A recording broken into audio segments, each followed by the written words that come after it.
ನಮಗೆಲ್ಲ ತಿಳಿದಿರುವ ಹಾಗೆ ಕಳೆದ ವಾರವಷ್ಟೇ ನಡೆದ ಬಿಗ್ ಬಾಸ್ ಸೀಸನ್ 11ರ ಗ್ರ್ಯಾಂಡ್ ಫಿನಾಲೆಯಲ್ಲಿ ಸುಮಾರು 5,23,89,318 ಮತಗಳನ್ನು ಪಡೆದು ಇತಿಹಾಸ ಸೃಷ್ಟಿಸಿದ ವಿನ್ನರ್ ಹನುಮಂತಣ್ಣನ ಬಗ್ಗೆ ಈ ವಿಡಿಯೋದಲ್ಲಿ ತಿಳಿಯೋಣ.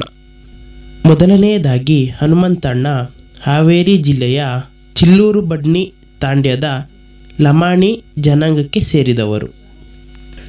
ಇವರು ಹುಕ್ಕೇರಿಮಠ ಶಾಲೆಯಲ್ಲಿ ಓದುವ ಜೊತೆಗೆ ಕುರಿಗಳನ್ನು ಸಹ ಕಾಯುತ್ತಿದ್ದರು. ಇವರ ಬಳಿ ಸುಮಾರು 100ಕ್ಕೂ ಹೆಚ್ಚು ಕುರಿಗಳಿವೆ.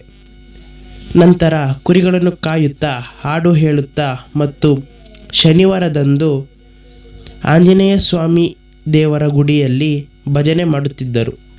ಇದನ್ನು ಗುರುತಿಸಿದ ಸರಿಗಮಪದವರು ಸೀಸನ್ 15ರ ಕಂಟೆಸ್ಟೆಂಟ್ ಆಗಿ ಬರಲು ಹನುಮಂತನಿಗೆ ಅವಕಾಶ ನೀಡಿದರು. ಇವರು ಸಂಗೀತ ಕಲಿಯದಿದ್ದರೂ ಸಹ ಆ ಸೀಸನ್ನ ರನ್ನರ್ ಅಪ್ ಆದರು.